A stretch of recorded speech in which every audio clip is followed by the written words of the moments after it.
Buenos días, soy el profesor David de Cachal, director del área de Seguridad y Defensa de INISEC, y hoy empezamos con un nuevo análisis de INISEC Cast. En este caso hemos entrevistado al profesor Eli Carmon del Instituto de Contraterrorismo de Israel. Para empezar con este análisis de la entrevista del profesor Carmon, empezaremos hablando un poco sobre su currículum para conocerle un poco mejor. El profesor Eli Carmon es investigador principal del Instituto Internacional para la Lucha contra el Terrorismo, investigador principal en el Instituto de Política y Estrategia del Centro Interdisciplinario de Herzliya en Israel, da conferencias sobre terrorismo internacional y terrorismo en sus estudios de maestría en contraterrorismo del mismo instituto. Tiene una licenciatura en Cultura Inglesa y Francesa de la Universidad Hebrea de Jerusalén de 1964, una licenciatura en Relaciones Internacionales del Instituto de Estudios Políticos de París. Obtuvo su maestría y doctorado en Ciencias Políticas en la Universidad de Haifa en 1996.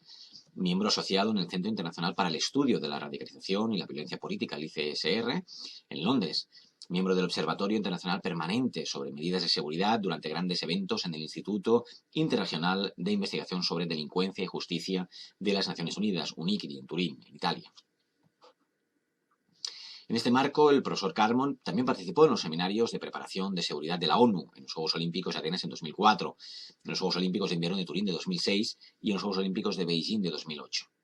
El doctor Carmon informó a las autoridades de Shanghái sobre la seguridad y la evaluación de amenazas para el evento de la Expo de 2010. Es miembro de la Asamblea General del Instituto Internacional para la Seguridad y la Cooperación, en Sofía, en Bulgaria. El doctor Carmon también es miembro del Foro Atlántico de Israel y participa en los talleres de la OTAN sobre terrorismo y el diálogo mediterráneo. Se desempeñó como asesor del Ministerio de Defensa de Israel y en el Foro del Monitoreo del Antisemitismo de la Secretaría del Gobierno de Israel. Y viendo analizado su extenso currículum, empezaremos con el análisis de la primera de las preguntas que se le han hecho a lo largo de esta entrevista. En esa pregunta se le comentaba al profesor Carmon cuáles son las amenazas a las que se enfrenta Israel en materia de seguridad. El profesor Carmon nos comentaba que con la llegada del Año Nuevo Hebreo, los foros militares y de seguridad israelíes se han, ocupado de supervisar los principales retos a los que se enfrenta el país, mientras sigue sufriendo la pandemia del COVID-19. Y sobre todo también la crisis del cambio climático, pues que nos está, agravando sus dilemas económicos, sociales y también políticos. El primer reto, según el profesor Carmon, en la seguridad al que se enfrenta Israel es la continua retirada de Estados Unidos de Oriente Medio, Asia Oriental y el Indo-Pacífico, en lo que los oponentes de Israel pueden considerar como una señal del declive de Estados Unidos. Otros retos urgentes que no se pueden ignorar son el control de la pandemia del COVID-19, las amenazas a la seguridad, la continuación de la delincuencia en las comunidades árabes y la fuga de presos de la prisión de Gilboa. También nos comentaba que al mismo tiempo el gobierno israelí está tratando de revitalizar sus relaciones con la administración Biden y de resolver con calma sus diferencias para llegar a un entendimiento en cuestiones fundamentales y sobre todo también de restablecer las relaciones con los judíos norteamericanos y el Partido Demócrata, así como también el poder revitalizar el diálogo con Europa. Si bien el restablecimiento de las relaciones con los países árabes sigue siendo uno de los retos más importantes en materia de seguridad exterior, Irán sigue siendo la grave y la más importante amenaza y la más compleja para Israel, principalmente debido a la búsqueda de armas nucleares por parte de Irán, que Israel considera una amenaza existencial para el país. Parece que hay amenazas cibernéticas contra Israel en todos los ámbitos geográficos, junto con el aumento del arsenal de misiles de precisión de Hezbollah, que se fabrican por sí mismos en el Líbano. Esto podría permitir que una amplia gama de armas de precisión golpeara con fuerza a Israel en tiempos de guerra, sobre todo a pesar de las respuestas defensivas y ofensivas del ejército israelí. Así también se intensificará la acción preventiva contra las capacidades de producción de misiles de precisión, aunque a costa, también de una posible guerra. Ya se han utilizado drones contra Israel desde Irak, Gaza y también Hezbollah cuenta con muchos de estos aviones de ataque. Las armas de fuego de precisión son una serie amenaza estratégica para Israel, que pueden ser producidas en el Líbano y lanzadas desde Siria, a pesar de la acción contraria israelí en el Líbano, que puede llevar a la guerra. Es cierto que el gobierno israelí ya se está, preparando para la posibilidad de lanzar una guerra en el frente libanés o incluso en el escenario del norte. También están los desafíos de los cócteles Molotov y las protestas, sobre todo en la frontera de Gaza, que incluyen disparos y lanzamiento de cohetes para, presionar a Israel a cumplir con las demandas y condiciones del grupo terrorista de Hamas. Esto plantea también a Israel, como nos comentaba el profesor Carmon, una mezcla de retos externos e internos, falta de gobernanza y riesgos para la seguridad nacional de Israel. En Cisjordania, Israel se enfrenta una vez más a la posibilidad también de que se produzcan incidentes de seguridad, ya que Hamás se está fortaleciendo, mientras que el régimen de Mahmoud Abbas se está debilitando, como consecuencia, evidentemente, también de la disminución de la legitimidad de la autoridad palestina. Dicha autoridad puede ser vista por Israel como un amargo competidor político y también al mismo tiempo como un socio en materia de seguridad, lo que puede impulsar a Israel a asegurar su futuro como Estado judío, preservar las opciones estratégicas y evitar su peligroso deslizamiento hacia un Estado binacional. Otra de las preguntas que hemos estado tratando en la entrevista era ¿cuál es el panorama geopolítico en Oriente Medio en la actualidad? Según nos comentaba el profesor Carmon, en las últimas 2 décadas la situación de la seguridad y la estabilidad política en Medio Oriente ha sufrido un grave deterioro que contrasta con la importancia estratégica de la región como, digamos, motor energético de la economía mundial. El objetivo de análisis de esta cuestión es aportar, digamos, un enfoque interpretativo general que contribuya, digamos, a la explicación de esta contradictoria evolución a partir del análisis de un conjunto, digamos, de factores exógenos y endógenos que, digamos, pues han ejercido de manera primordial, aunque no limitativa, un efecto perturbador sobre el orden regional desde finales del siglo XX y que ayudan a entender las causas del caos geopolítico en el que parece inmerso el Medio Oriente en los albores de este presente siglo.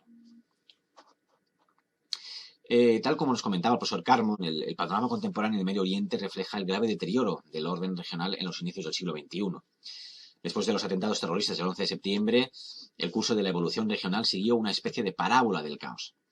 en la que el escenario de llegada parece, digamos, un poco más volátil que el de la partida. Nuevas interminantes guerras en Irak, Siria, Yemen, Libia, pues se combinaron con la reactivación de viejos conflictos no resueltos en Palestina y en Afganistán, lo que agravó la situación de la seguridad y la dimensión, sobre todo, de las tragedias humanitarias que han reafirmado a Medio Oriente como el principal centro expulsor de personas, digamos, a causa de conflictos armados. Pese a los contesos recursos destinados a la guerra contra el terrorismo, tal y como nos comentaba el profesor Eli Carmon, y sobre todo también a las intenciones de promover la democratización en la región, el panorama político del Oriente Medio sigue seriamente comprometido por el juego geopolítico de actores globales y regionales, por la beligerancia de la corriente yihadista y del sectarismo no religioso, y también por la vocación represiva de gobiernos autoritarios con una persistente capacidad de renovación. En el caso de Al-Qaeda, símbolo del extremismo violento, no solo sobrevivió al embate de una imponente cruzada militar, sino que mantuvo una presencia significativa en todos los escenarios religiosos del conflicto y logró extender su influencia a otras zonas del sur de Asia y el África subsahariana. Peor aún, el repunte del islamismo radical engendró un fenómeno bicéfalo con el surgimiento y la expansión del Estado Islámico, el ISIS, devenido en contrincante doctrinal de Al-Qaeda por el liderazgo yihadista a escala tanto regional como global. El deterioro de la seguridad contrasta también, sin embargo, con la importancia estratégica que mantiene el Medio Oriente para el funcionamiento de la economía global. Recordemos que en 2018 el consumo mundial de energía creció un 2,9%, el más alto desde el 2010, y más de la mitad de su producción provino del petróleo, un 33,6%, y del gas natural, un 23,9%. Medio Oriente contribuye con un 33,5% de la producción mundial de petróleo y con un 17,8% de la del gas natural. Y si incluimos a los países árabes del norte de África, la participación total fue de 37 y 22% en cada caso. Además de principal productora y gracias a un bajo consumo energético de apenas un 9% del total mundial, la región también es la mayor exportadora de hidrocarburos, con más del 35% de los flujos globales. Asimismo, en su entorno están enclavados 4 de los 7 estratégicos choke points, como el estrecho de Hormuz, el canal de Suez y Sumet, Bab el-Mandeb y los estrechos turcos, por donde circulan diariamente más de 30 millones de barriles de petróleo, con destino a diversas partes del mundo. Aún más relevante es el potencial para sostener a futuro su función de motor energético de la economía mundial. La región del Golfo Arábigo-Pérsico posee un 48,3% de las reservas mundiales probadas del petróleo y un 38,4% de las reservas de gas natural. Participación que sube pues, a un 52% y un 42,4% con la adición de los países árabes norteafricanos. Hay que recordar que casi el 72% del monto regional equivalente al 34,7% de las reservas mundiales está concentrado en Arabia Saudí, un 17,2% Irán, un 9% en Irak y un 8,5% de 3 países que han rivalizado por el liderazgo regional durante las últimas 4 décadas. En virtud de su importancia estratégica, Oriente Medio ha sido escenario de un fuerte incremento en la presencia militar directa de Estados Unidos desde finales del siglo XX. primero a raíz de la Guerra del Golfo en el año 91 y después como resultado de la invasión de Irak en 2003. En 2018, el Comando Central de Estados Unidos, el CENTCOM, encargado de cubrir la seguridad en un espacio geográfico, territorial y marítimo que abarca 20 países en Oriente Medio y Asia Centro Meridional, aún tenía desplegados unos 50.000 efectivos en 27 bases e instalaciones militares distribuidas en 12 países enclavados en el entorno de Oriente Medio. El contraste entre el alto valor estratégico y el creciente deterioro de la seguridad encierra, digamos, una interesante contradicción que merita un ejercicio explicativo para tratar de identificar pues las fuentes promotoras de la erosión del orden regional en las últimas 3 décadas. Con este propósito, la entrevista al profesor Carmon, y en este punto en concreto, él nos abordaba pues algunos factores que, sin pretensiones limitativas, consideraba esenciales para entender las causas del complejo panorama geopolítico en Oriente Medio, y sobre todo en los albores del presente siglo. Otra de las preguntas que se le realizaron durante la entrevista era ¿hacia dónde se encamina la política exterior de Biden en cuanto a Israel y sobre todo a Oriente Medio? El profesor Carmon nos comentaba que en los primeros 8 meses de su presidencia, Joe Biden pues, ha definido como prioridad solucionar las disfunciones económicas y políticas del país. Consecuentemente, está ejecutando una política exterior de competencia con China, estabilizar la relación con Rusia, recuperar el liderazgo entre los aliados, ha retirado las tropas de Afganistán y también de Irak y ha evitado la proliferación nuclear en Oriente Medio. América ha regresado, la diplomacia ha regresado, según decía el presidente Joe Biden, después de asumir la presidencia. Desde entonces propone a los aliados de la OTAN y de otras regiones trabajar juntos para enfrentar problemas comunes, como el cambio climático y las pandemias, pero con voluntad de liderazgo, según afirma el presidente Biden. Ha identificado a China, como hizo Donald Trump, y a Rusia, al contrario que Trump, como los principales contrincantes en la lucha esencial entre democracia y autoritarismo. En ese contexto, la nueva administración vigila los derechos humanos mientras aplica selectivamente un realismo cauteloso y pragmático. El presidente Biden continuó la política que inició Obama y siguió Trump de retirar a Estados Unidos de Afganistán, restringir las implicaciones de tropas en guerras que nunca acaban y limitar la presencia en Oriente Medio.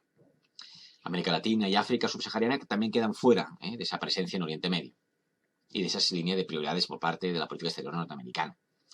La Casa Blanca ha revertido algunas de las decisiones que llevó a cabo el presidente Trump. Estados Unidos ha vuelto al Acuerdo de París sobre cambio climático y a ser miembro de la Organización Mundial de la Salud. Ha acordado con Moscú extender por 5 años la vigencia del Tratado START sobre armas nucleares estratégicas y reiniciado también las negociaciones sobre el programa nuclear iraní. Sin embargo, mantiene las altas tarifas de importación que impuso la administración anterior a una serie de productos chinos y ha incrementado los contactos con el gobierno de Taiwán, país al que China considera como parte de su soberanía. Eso irrita al gobierno de Pekín y podría escalar a un enfrentamiento violento con Washington. También anuló una parte de las medidas más extremas de Trump contra la recepción de refugiados, sobre la inmigración y la separación de niños inmigrantes de sus familias. La migración y los refugiados forman uno de los problemas más complejos porque son parte de la guerra cultural con los republicanos. El flujo de personas que quieren entrar en Estados Unidos aumenta de forma proporcional a los conflictos armados, sequías y agotamiento de recursos, pobreza y desigualdad, cuestiones aceleradas por la COVID-19.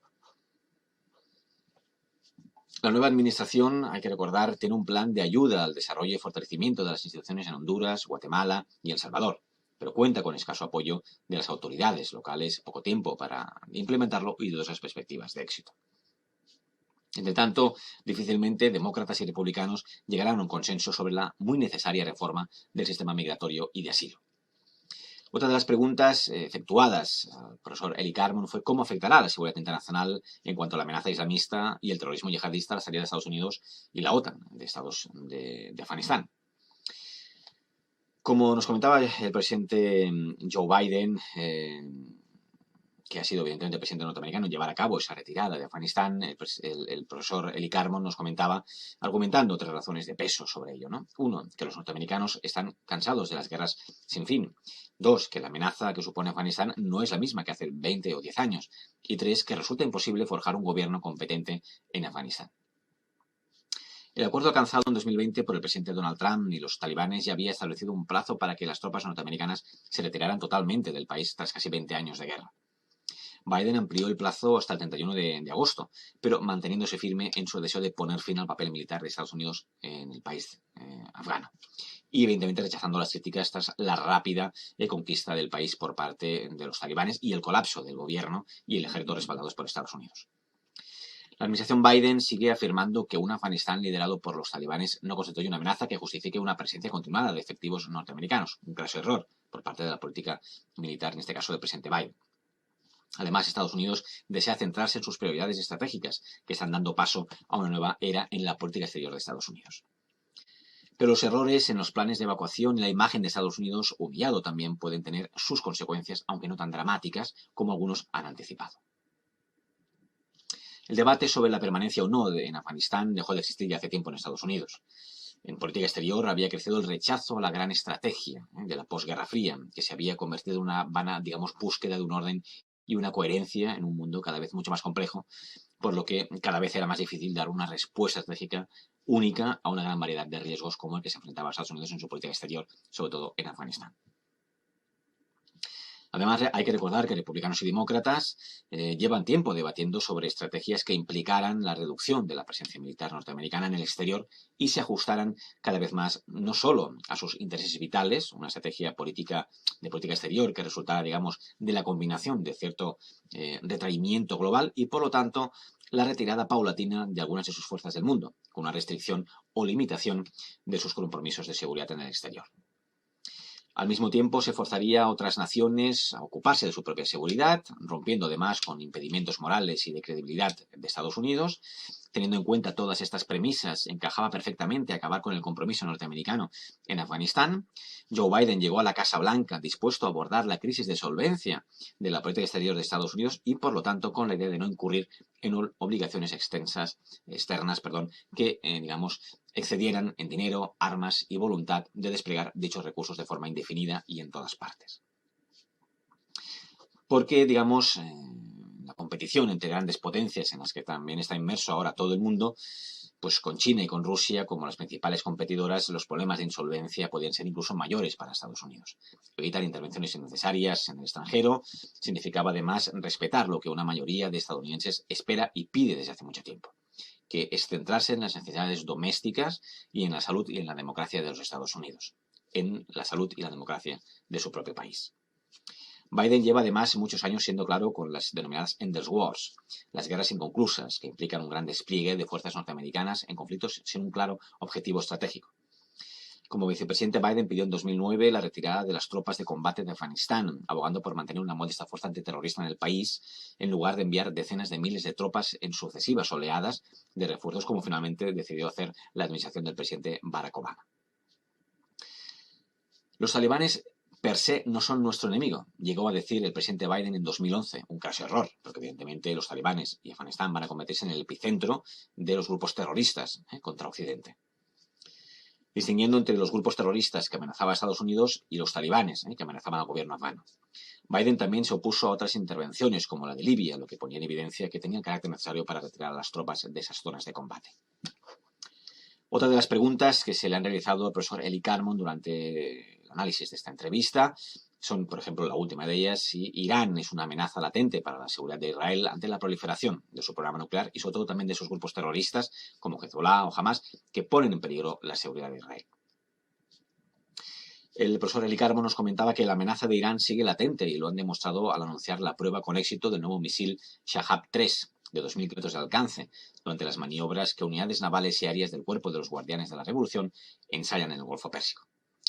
Este nuevo cohete pesa 1 tonelada y dispone de tecnología avanzada, adelantaron fuentes militares. La preocupación que genera este gran proyectil es que tiene alcance para llegar a las bases americanas en Oriente Próximo, así como también a las ciudades israelíes. Esa notificación hace saltar la alarma, ya que se ha producido después de las amenazas de Teherán de quemar literalmente a Israel y a la Fuerza Naval de Estados Unidos en el Golfo Pérsico, en el caso de que las instalaciones atómicas de la República Islámica sean atacadas por estos países.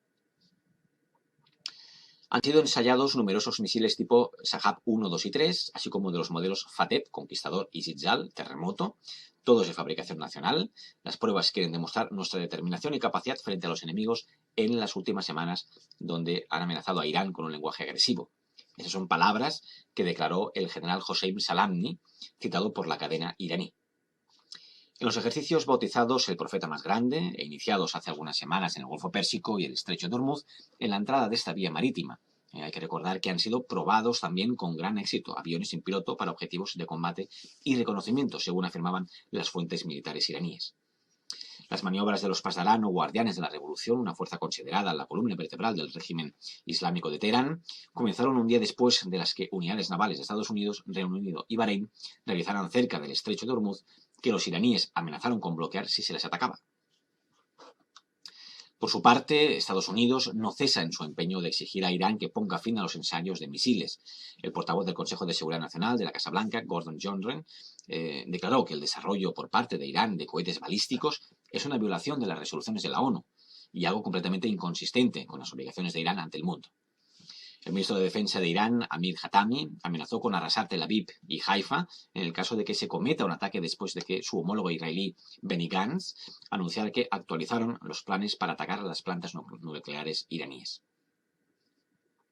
En un evento en la capital de Teherán, Hatami declaró que Irán cuenta con los medios militares necesarios para proteger la seguridad y la estabilidad de su territorio. El jefe del Estado Mayor del Ejército de Israel, Aviv Koshavi, declaró que en enero de este año 2021, que había dado la orden de preparar un nuevo plan un plan operacional y estratégico en el ejército para impedir el programa nuclear de Irán. Y si Israel debe atacar para proteger sus fronteras y sus ciudadanos, así lo hará. Y con ello pues pondríamos punto y final a ese breve análisis de la entrevista al profesor Eli Carmon en este nuevo INISECAS sobre seguridad, geopolítica, geoestrategia y defensa en Oriente Medio. Muchas gracias y nos vemos en el próximo programa de INISECAS. Buenos días.